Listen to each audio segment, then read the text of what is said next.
कदम कदम बढ़ाए जा, खुशी के गीत गाए जा, ये ज़िंदगी है कौम की, तो कौम पर लुटाए जा। आज मैं एक ऐसे महान शख्सियत से रूबरू हो रहा हूँ जिन्होंने समाज सेवा में इलाके में एक अग्रगण्य स्थान हासिल किए हैं और ये जनता के दुख सुख में, चाहे अल्पसंख्यक वर्ग हो, चाहे अभिवंचित वर्ग हो या किसी भी वर्ग के जो हों, इनके सामने आज तक जो भी मदद मांगने के लिए आए हैं, ये सबों को मदद करते हैं। मैं चाहता हूं कि ऐसे महान शख्सियत का परिचय हो। मैं डॉक्टर निगहवान अहमद खान, अब्दुल रहीम खान के लड़का, ग्राम पोस्ट मोहिद्दीन नगर, ज़िला समस्तीपुर, बिहार का रहने वाला हूं। मैं पेशे से होम्योपैथ डॉक्टर हूं और समाजसेवी भी हूं। डॉक्टर साहब, सबसे पहले आप एजुकेशन, आपने शिक्षा कैसे हासिल किया, ज़रा उस पर। हम शिक्षा शुरू से पहला क्लास से तीसरा क्लास तक अपने ही टेढ़ी बाज़ार में एक मकतब था, मोहिद्दीन नगर टेढ़ी बाज़ार में, वहाँ हासिल किया। उसके बाद यहाँ से फिर हम यहाँ से मोहिद्दीन नगर मिडिल स्कूल है, पश्चिम चौक पर मोहिद्दीन नगर में, वहाँ फिर चौथा से लेकर 7वें क्लास तक शिक्षा ग्रहण किया। उसके बाद फिर वहाँ से यहाँ पर एक राजकीय उच्च विद्यालय मोहिद्दीन नगर में उच्च विद्यालय है, वहाँ हम मैट्रिकुलेशन किया। उसके बाद फिर इंटर की पढ़ाई के लिए हम RBS कॉलेज इंदौर में है, मोहिद्दीन नगर में ही है, वहाँ हासिल किया। उसके बाद मैं सीधे यहाँ से पटना की तरफ गया। पटना में BH medical college, Bihar homeopathic medical college, वहाँ से हम DHMS और ग्रेजुएट कोर्स वहाँ से किया। होम्योपैथिक में ऑनर्स किया। उसके बाद मैं फिर समाज सेवा में आ गया और लोगों का सेवा करता रहा। यहाँ हम जगह जगह, पहले देहात एरिया है, यहाँ काफ़ी सुदूर क्षेत्र है, वहाँ जाकर लोगों की गरीबी देखा और वहाँ जाकर हम लोगों का ट्रीटमेंट किया। होम्योपैथिक दवाई के द्वारा मुफ्त शिविर लगा कर हमने ट्रीटमेंट किया। और बीच में जो कभी कभी चिकन पॉक्स का जो बीमारी होता है, उसमें भी बड़े पैमाने पर हम लोगों को दवा वितरण करता हूँ ये, और लोगों का समाज सेवा करता रहा हूँ। और राजनीति में भी मैं सक्रिय ढंग से हूँ। चूँकि एक सवाल है जो व्यूअर्स जानना चाहेंगे, ये आप जो समाज सेवा कर रहे हैं, ये समाज सेवा का आपके बारे में ऐसा कहा जाता है कि आपका जो घर का जो जिम्मेवारी होता है अपने बच्चों का, परिवार का, उसको भी आप कुर्बानी देकर आप समाज के जो भी अभिवंचित वर्ग हैं उनके सेवा में हमेशा तत्पर रहते हैं। ये समाज सेवा का जो जज्बा है आप में कैसे जगा? समाज सेवा का जो जज्बा जगा, वो हमारे वालिद साहब भी समाज सेवा में थे। उनको लगन था कि कोई अगर लाचार है उसको शरण देना।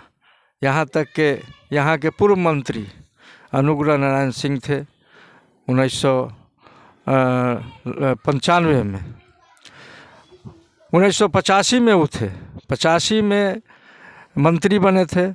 उस टाइम सुदूर क्षेत्र यहाँ का सुल्तानपुर है, जो काफ़ी दरियाओं के किनारे है, वो कटाव में कट गया था।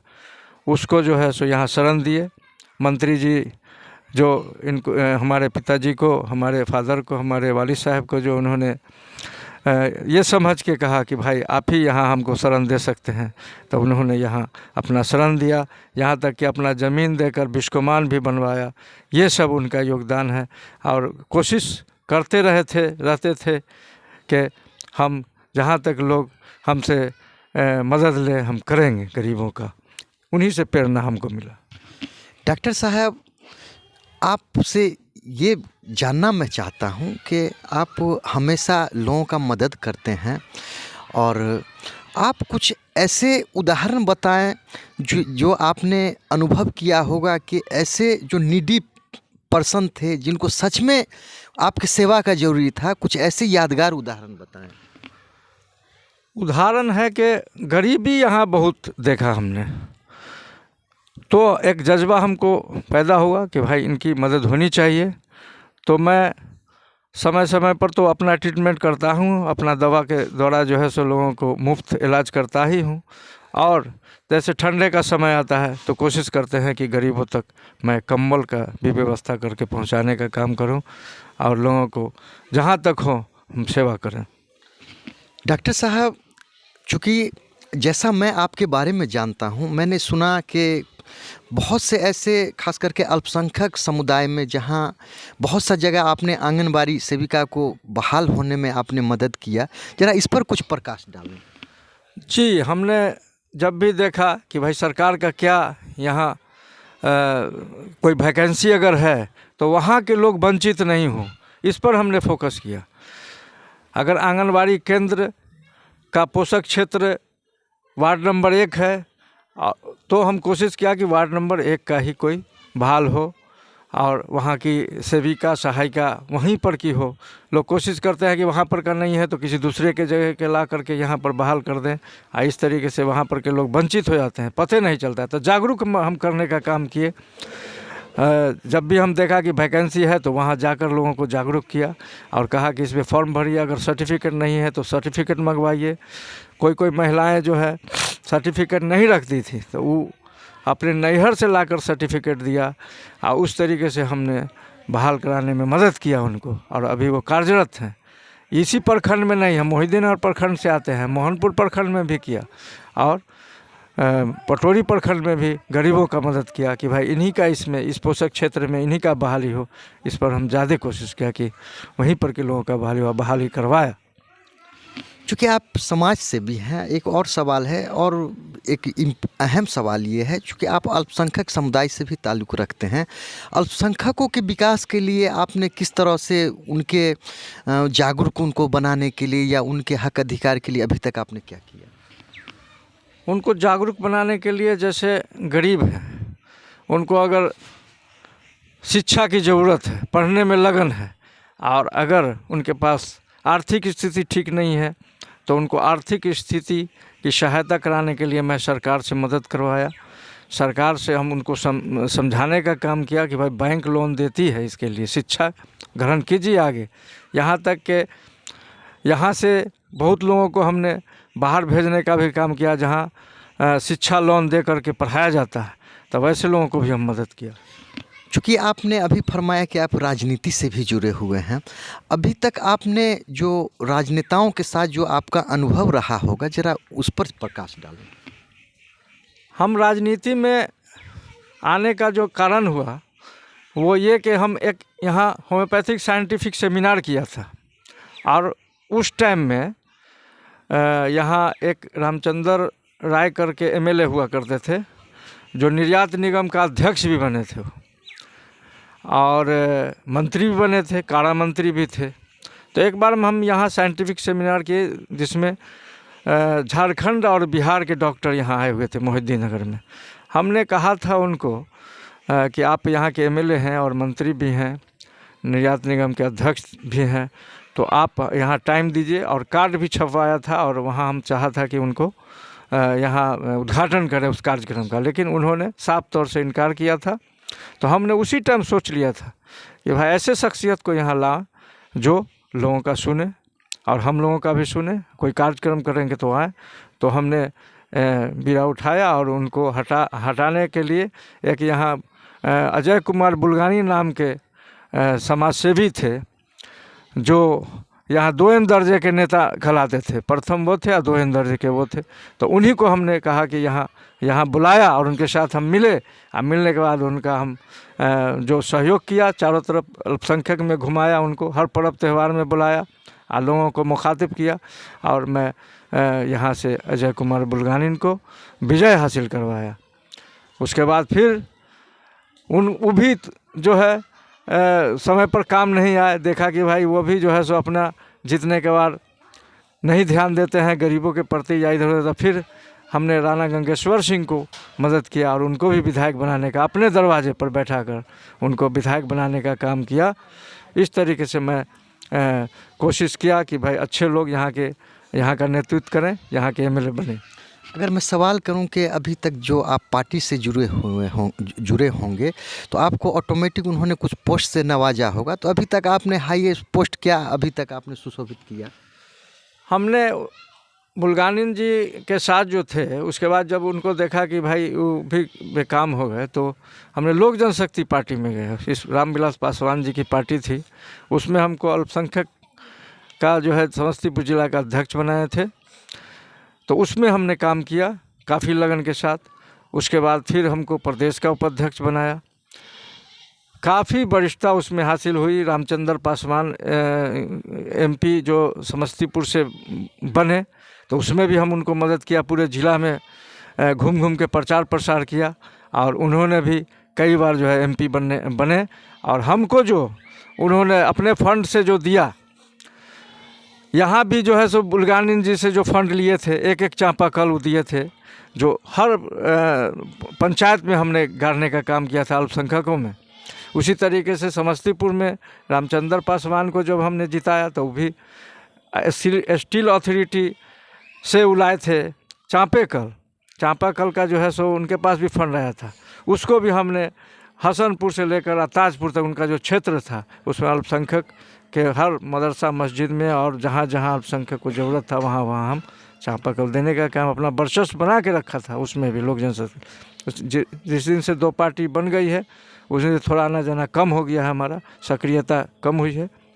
यही है हमारा अभी राजनीति। एक और जो आपसे एक पर्सनल सवाल है, चूँकि आपके बारे में कहा जाता है कि आप बहुत अच्छे इंसान हैं, आप में घमंड नहीं है, और आम जनता के मांग पर या कोई भी आपसे मदद मांगने के लिए आते हैं तो आप मदद करने के लिए आप तुरंत तैयार हो जाते हैं। इसका क्या राज है? इसका राज यही है कि हम देखते हैं कि जिनका पहुंच नहीं है उनको कोशिश करते हैं कि वहां पहुंचाएं गरीबों को।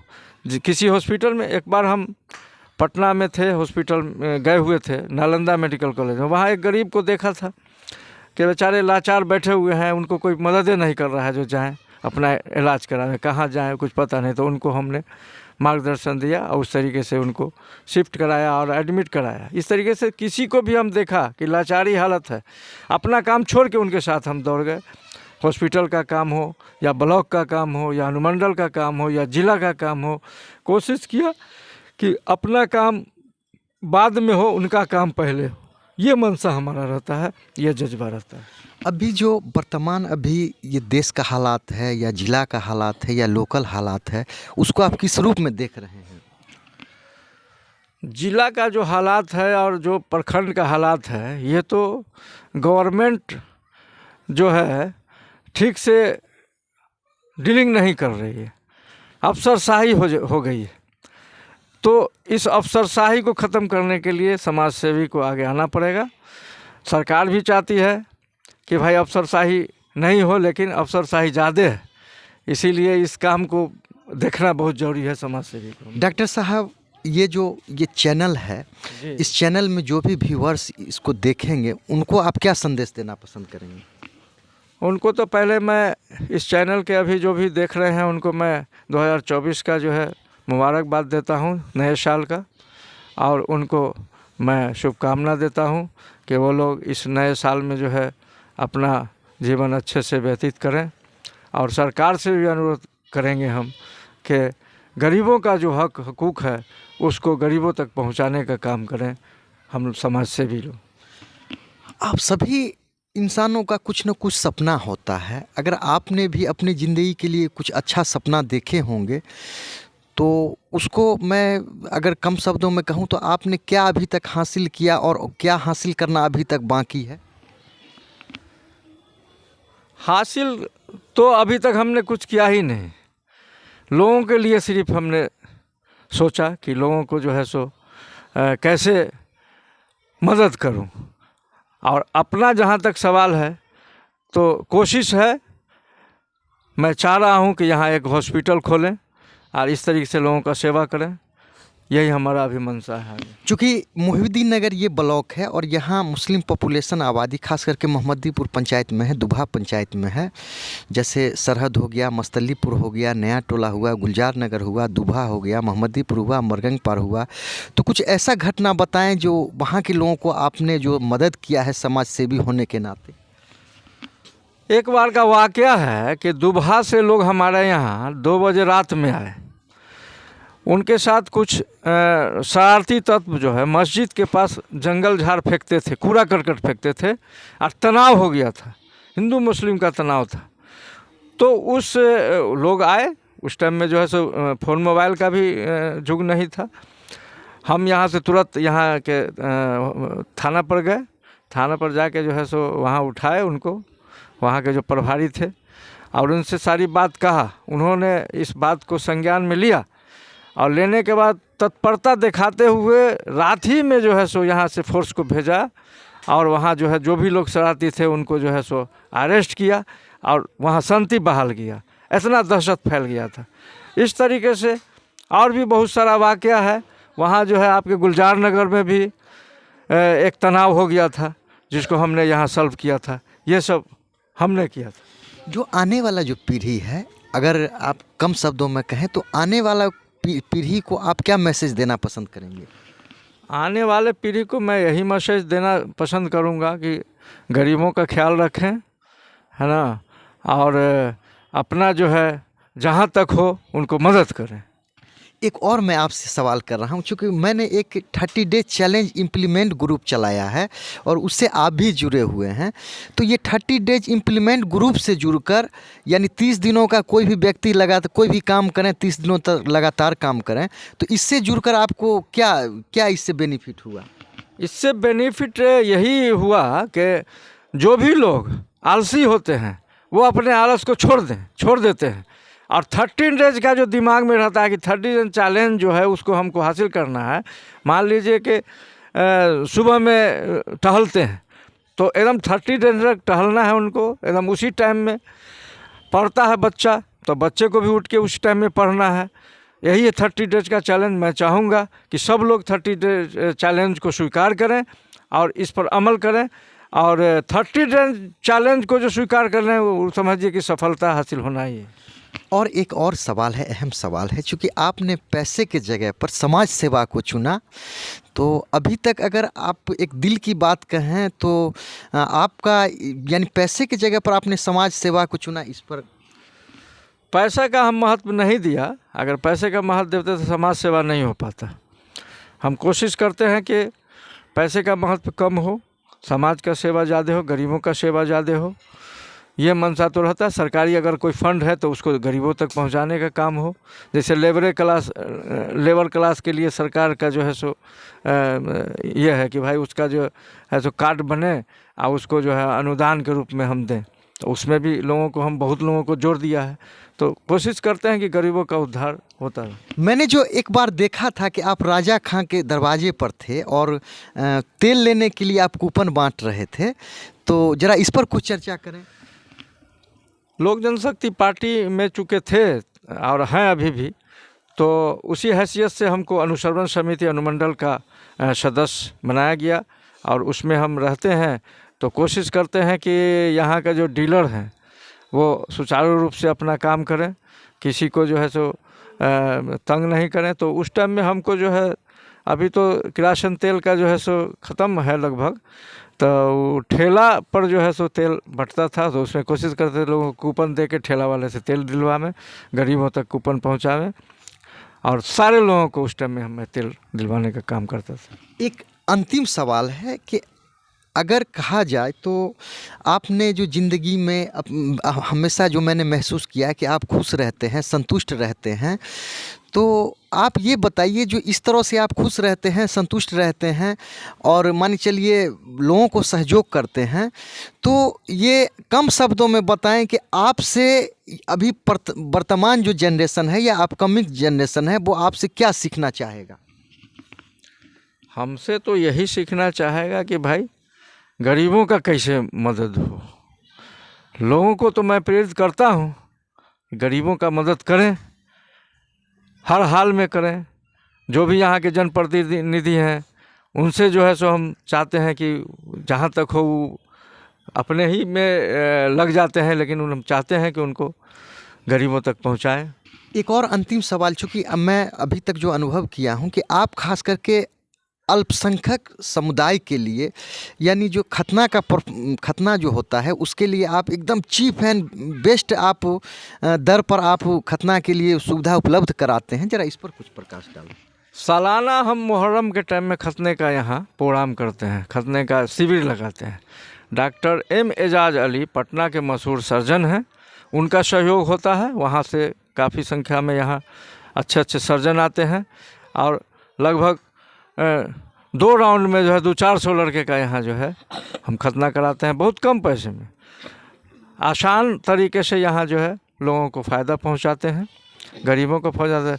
अब अभी जो है हजाम से लोग कराते थे तो उसमें जो है सो काफ़ी परेशानी होती थी लोगों को। अब बहुत कम पैसे में हम यहाँ पर लोगों को जो है मुहैया कर देते हैं और लोग आते हैं यहाँ पर। अंतिम शब्द, अगर कुछ व्यूअर्स को या दर्शक को अगर कुछ अच्छी बातें बताना चाहें, या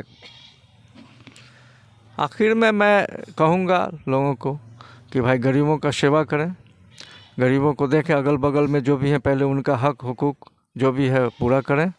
अगर कोई लाचार हैं, खाने बदहोश हैं तो उनको मदद करें। अभी जाड़े का टाइम है तो मैं चाहूँगा कि लोग कंबल बांटने का काम करें, गर्म कपड़ा बांटने का काम करें। मैं यही संदेश दूँ। डॉक्टर साहब आप अपनी बात रखें और मैं इसके लिए आपको बहुत बहुत धन्यवाद देता हूं, और मैं उम्मीद करता हूं कि आने वाले दिनों में आप इसी तरह करते रहेंगे और भी अच्छी तरीक़ा से करेंगे। ये चैनल जो भी देखेंगे उनसे निवेदन है कि इसको लाइक कर लें, सब्सक्राइब कर लें। ये channel the eagle by MD Mirajuddin देखने के लिए बहुत बहुत धन्यवाद।